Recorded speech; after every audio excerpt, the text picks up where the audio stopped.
যে খবরের দিকে আমাদের নজর ছিল, ডুয়ার্সে অবৈধ বালি পাচার রুখতে কড়া পদক্ষেপ। বালি পাথর পাচারে কড়া পদক্ষেপ। নতুন সরকারের ভাঙা হাইট বার ফের স্থাপন করল বিজেপি সরকার। সেবক সেতুতে বাড়ল কড়া নজরদারি। উত্তরবঙ্গ একেবারে আমরা দেখেছি যে ঢেলে ভোট দিয়েছে বিজেপিকে, আর এবার বিজেপি সরকার উত্তরবঙ্গের জন্যও ভাবছে।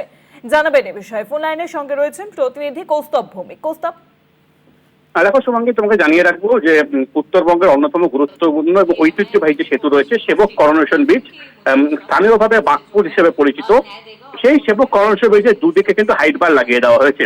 এর আগেও কিন্তু হাইট বার লাগানো হয়েছিল, তবে বালি মাফিয়াদের দৌড়াচ্ছে সেই হাইট বার তুলে ফেলা হয়েছিল। যেহেতু দীর্ঘদিনের পুরনো এই ব্রিজ এবং সেই ব্রিজের উপর দিয়ে যাতে বালি বোঝাই ভারী ডাম্পার যাতায়াত করতে না পারে, সেই বিষয়ে কিন্তু আগের সরকার পদক্ষেপ নিলেও বালি মাফিয়াদের যে দৌড়াচ্ছে কিন্তু সেটা করে উঠতে পারেনি। এবং আমরা দেখলাম যে গতকাল নতুন সরকার শপথ গ্রহণ করতেই কিন্তু এর একবার কড়া পদক্ষেপ নেওয়া হয়েছে এবং সেবক কর্নাটন ব্রিজের দু প্রান্তেই কিন্তু হাইট বার লাগিয়ে দেওয়া হয়েছে, যেটা প্রাথমিকভাবে জানা যাচ্ছে যে সেই ব্রিজের উপরে কোন রকম ভারী যান চলাচল করতে না পারে। মূলত সেই ব্রিজের উপর দিয়ে কিন্তু বালি বোঝাই ডাম্পার যাতায়াত করতো ভারী যানবাহনের মধ্যে, সেও যাতে কোনোভাবে যাতায়াত করতে না পারে এবং সংশ্লিষ্ট এলাকা থেকে কোন রকম ভাবে বেআইনিভাবে বালি পাথর উত্তোলন না হয়, এই সমস্ত বিষয় কিন্তু সরকারের তরফ থেকে নজর দেওয়া হবে বলে জানা যাচ্ছে। এবং প্রশাসন এই যে সিদ্ধান্ত, সেই সিদ্ধান্তে কিন্তু খুশি হয়েছেন ডুয়ার্সের বাসিন্দারা।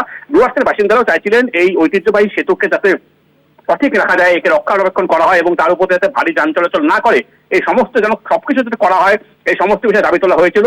শেষমেশ প্রশাসনের তরফ থেকে ফের একবার সেন হাইট বার লাগানোতে খুশি ডুয়ার্সের মানুষজন। শুভাঙ্গী, একদমই তাই। অনেক ধন্যবাদ তোমায় কৌস্তব। ফোন লাইনের সঙ্গে ছিলেন প্রতিনিধি কৌস্তব ভৌমিক।